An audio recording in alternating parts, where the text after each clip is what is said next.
പതിറ്റാണ്ടുകളായിട്ട് നമ്മൾ മാഴ്സിനെ പര്യവേഷണം ചെയ്യുന്നുണ്ട്. പക്ഷെ എന്നിട്ടും ഒരുപാട് നിഗൂഢ രഹസ്യങ്ങൾ ഇപ്പോഴും മാഴ്സ് നമ്മിൽ നിന്നും മറച്ചു വെക്കുന്നുണ്ട്. നിരന്തരമായ പര്യവേഷണങ്ങളിലൂടെ അതെല്ലാം ഓരോന്നോരോന്നായി നമ്മൾ മനസ്സിലാക്കിക്കൊണ്ടിരിക്കുകയാണ്.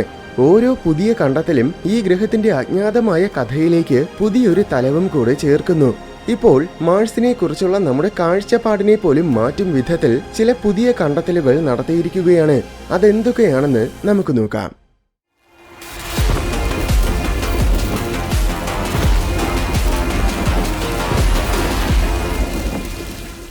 ഈ കാണുന്നത് 2025 നവംബറിൽ പെർസെവറൻസ് റോവർ കണ്ടെത്തിയ ഒരു പാറയാണ്.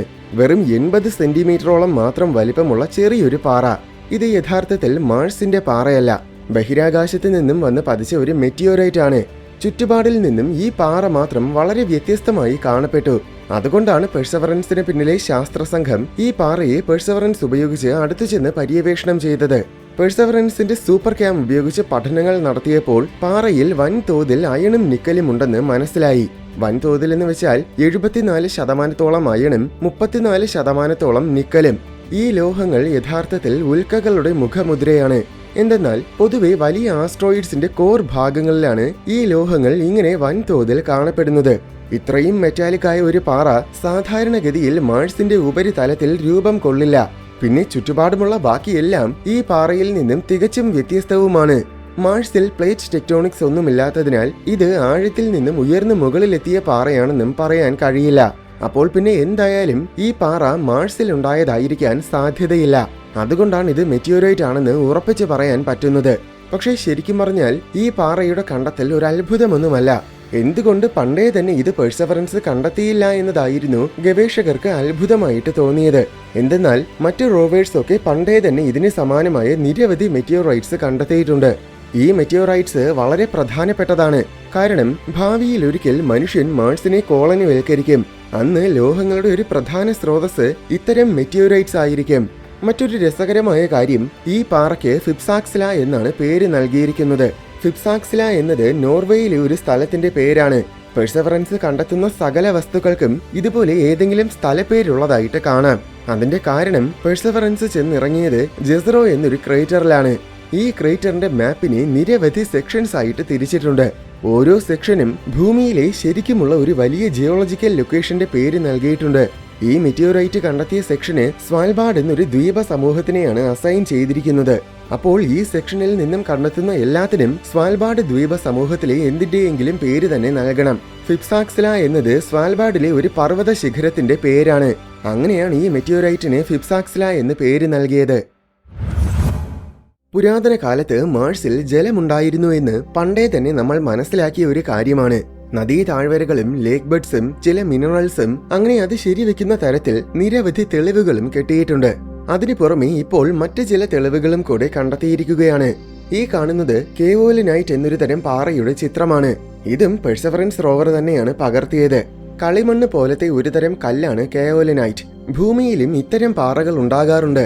ഭൂമിയിൽ പല ദശലക്ഷക്കണക്കിന് വർഷങ്ങളായി മഴ പെയ്യുന്ന പരിസ്ഥിതികളിൽ മാത്രമേ ഇത്തരം മിനറൽസ് ഉണ്ടാകാറുള്ളൂ. അത് പൊതുവെ ട്രോപ്പിക്കൽ പ്രദേശങ്ങളിലായിരിക്കും. ദശലക്ഷക്കണക്കിന് വർഷങ്ങളോളം വെള്ളം ഒഴുകുന്നത് കാരണം പൊട്ടാഷ്യം, സോഡിയം, കാൽഷ്യം, മഗ്നീഷ്യം എന്നിങ്ങനെ പാറകളിലെ സോലുബിളായ എലിമെന്റ്സ് ഒക്കെ അലിഞ്ഞു പോകും. പിന്നെ അവശേഷിക്കുന്നത് അലൂമിനിയവും സിലിക്കണുമായിരിക്കും. ഇവ റീക്രിസ്റ്റലൈസ് ആകുന്നതിലൂടെയാണ് കെയോലിനൈറ്റ് ഉണ്ടാകുന്നത്.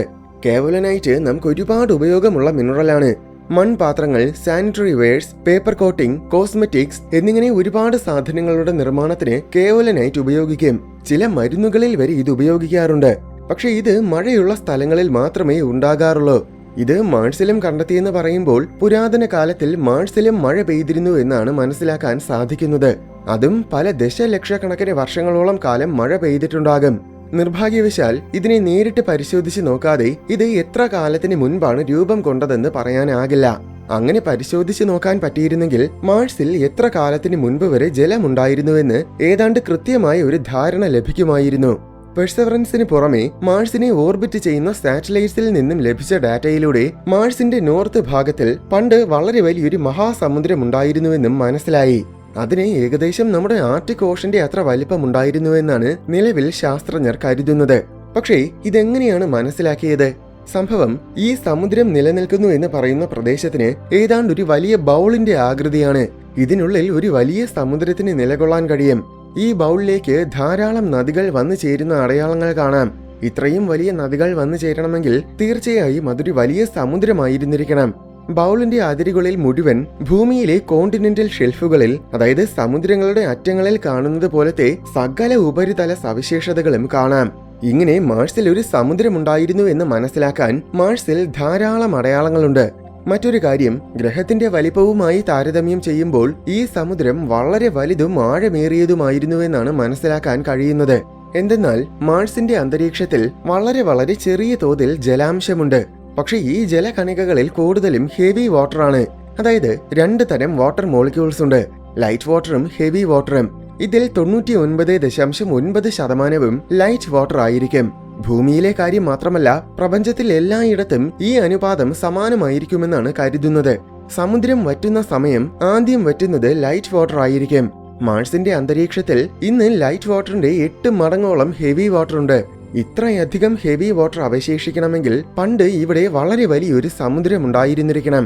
ഇതൊരു ചെറിയ സമുദ്രമായിരുന്നെങ്കിൽ ലൈറ്റ് വാട്ടർ വളരെ പെട്ടെന്ന് തീരുകയും അതിന് പിന്നാലെ പണ്ടേ തന്നെ ഹെവി വാട്ടറും കൂടെ നശിക്കുകയും ചെയ്യുമായിരുന്നു. അതിന്റെ അനന്തരഫലമായി ഇന്ന് ഇത്രയും ഹെവി വാട്ടർ ഉണ്ടാകില്ലായിരുന്നു. എന്തായാലും ഇവിടെ ഒരു സമുദ്രമുണ്ടായിരുന്നു എന്നതും അത് അസാമാന്യം വലിപ്പമുള്ളതായിരുന്നു എന്നതും 100% ഉറപ്പാണ്. പക്ഷേ ഈ ജലമെല്ലാം പിന്നെ എവിടെ പോയി? കുറച്ച് ജലം ഐസിന്റെ രൂപത്തിൽ മാർസിന്റെ 2 ധ്രുവങ്ങളിലുണ്ട്. പിന്നെ അണ്ടർഗ്രൗണ്ടിലും കുറച്ച് ജലം ഐസിന്റെ രൂപത്തിൽ ഉണ്ടായിരിക്കും. എന്നിരുന്നാലും മാർസിൽ ഒരുപാട് ജലമുണ്ടായിരുന്നു. അപ്പോൾ പിന്നെ ബാക്കി ജലമെല്ലാം എവിടെയാണ്? അതെല്ലാം മാർസിൽ നിന്നും പുറത്തു കടന്നുവെന്നാണ് കരുതപ്പെടുന്നത്. സംഭവം, മാർസിന്റെ മാഗ്നറ്റിക് ഫീൽഡ് ഇല്ലാതായപ്പോൾ സോളാർ റേഡിയേഷൻ കാരണം അന്തരീക്ഷം നശിക്കുകയും തീരെ ദുർബലമാവുകയും ചെയ്തു. അങ്ങനെ അന്തരീക്ഷ സമ്മർദ്ദമില്ലാതായപ്പോൾ ജലം മുഴുവൻ നീരാവിയായി അന്തരീക്ഷത്തിലെത്തി. അന്തരീക്ഷത്തിലെത്തുന്ന ജലകണികകളെ സൂര്യന്റെ തീവ്രമായ റേഡിയേഷൻ ഹൈഡ്രജനും ഓക്സിജനുമാക്കി മാറ്റും. ഹൈഡ്രജൻ തീരെ കനം കുറഞ്ഞതായതിനാൽ അത് വളരെ എളുപ്പത്തിൽ അന്തരീക്ഷത്തിൽ നിന്നും എസ്കേപ്പായി ബഹിരാകാശത്തിലേക്ക് പോകും. മാർസിലെ ജലം മുഴുവൻ നഷ്ടമായത് പ്രധാനമായും ഈ രീതിയിലായിരിക്കുമെന്നാണ് നിലവിൽ കരുതപ്പെടുന്നത്. എന്നാൽ പുതുതായി നടത്തിയ ചില പഠനങ്ങൾ ജലം നഷ്ടമായതിനു പിന്നിൽ മറ്റൊരു കാരണവും കൂടെ കണ്ടെത്തി. അതാണ് പൊടിക്കാറ്റുകൾ. സംഭവം, മാർസിൽ ആഗോള തലത്തിൽ പൊടിക്കാറ്റ് വീശാറുണ്ട്. അത് കാരണം മാർസിന്റെ ഉപരിതലം മൊത്തം പല മാസങ്ങളോളം വരെ ഇരുട്ടിലാവുക പോലും ചെയ്യാറുണ്ട്. ഇതിനു പുറമെ ചെറിയ രീതിയിലുള്ള പൊടിക്കാറ്റുകളും മാർസിൽ നിരന്തരമായി വീശാറുണ്ട്. ചെറുതും വലുതുമായ ഈ പൊടിക്കാറ്റുകളും വൻതോതിൽ ജലകണികകളെ അന്തരീക്ഷത്തിലെത്തിക്കും. ഇത് മാർസിലെ ജലത്തിനെ കൂടുതൽ വേഗത്തിൽ എസ്കേപ്പ് ആകാൻ സഹായിക്കും. ഇങ്ങനെയായിരിക്കും മാർസിലെ ജലം മൊത്തം വളരെ വേഗത്തിൽ പണ്ടേ തന്നെ നഷ്ടമായത്.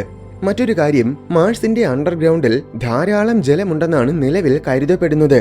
പക്ഷേ സാറ്റലൈറ്റ്സിൽ നിന്നും സമീപകാലത്ത് ലഭിച്ച ഡാറ്റ വെച്ച് നോക്കുമ്പോൾ മാർസിൽ ഒരുപക്ഷെ നമ്മൾ പ്രതീക്ഷിക്കുന്ന അത്ര അണ്ടർഗ്രൗണ്ട് ജലമുണ്ടായിരിക്കില്ല.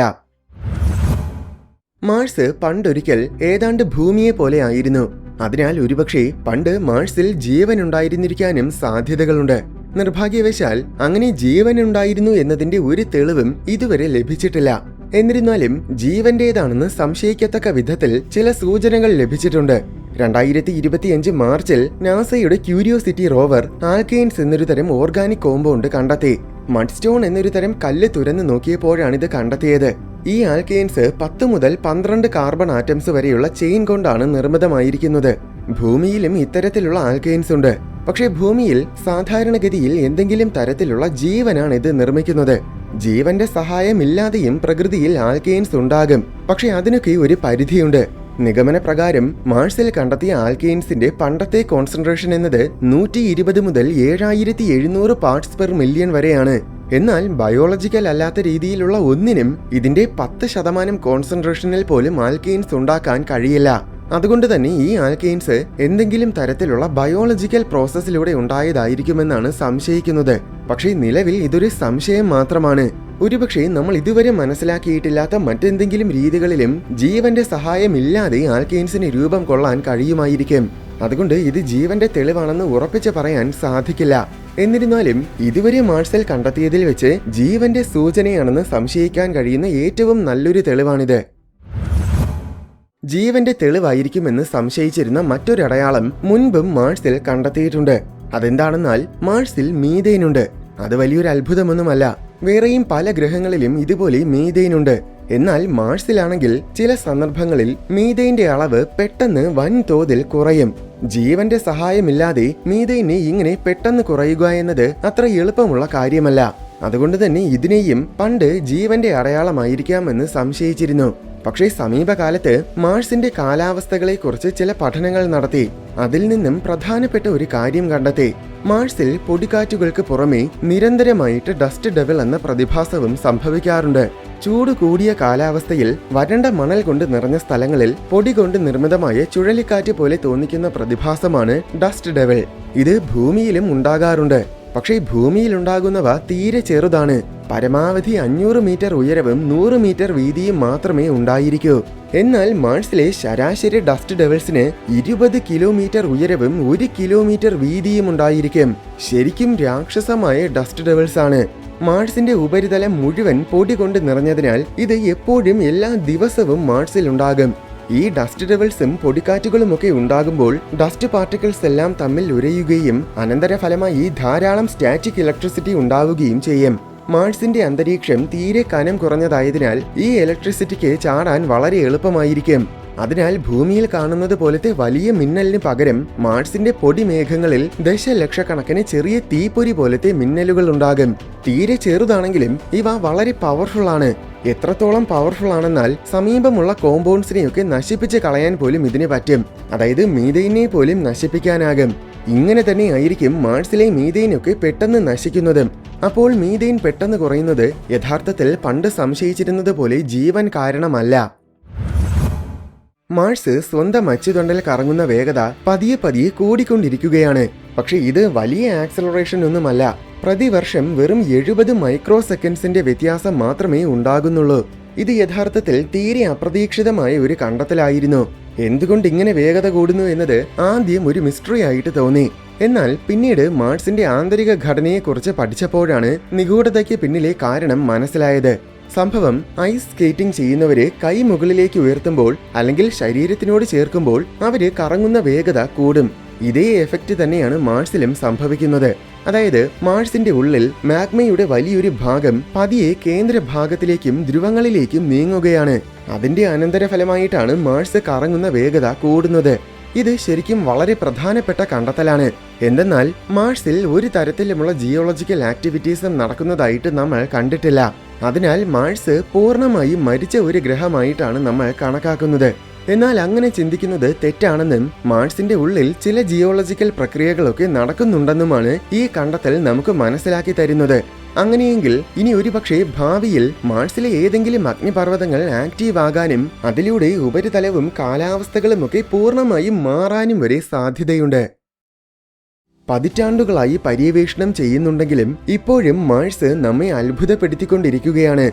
വിചിത്രമായ മിന്നലുകളും ഗംഭീരമായ പൊടിക്കാറ്റുകളും ചുഴലിക്കാറ്റുകളും പുരാതന സമുദ്രങ്ങളും അങ്ങനെ പലതരം പ്രതിഭാസങ്ങളും കൊണ്ട് നിറഞ്ഞ ചൊവ്വാഗ്രഹം നമ്മുടെ സോളാർ സിസ്റ്റത്തിലെ ഏറ്റവും സങ്കീർണവും നിഗൂഢവുമായ ലോകങ്ങളിലൊന്നായിട്ട് തന്നെ അവശേഷിക്കുകയാണ്.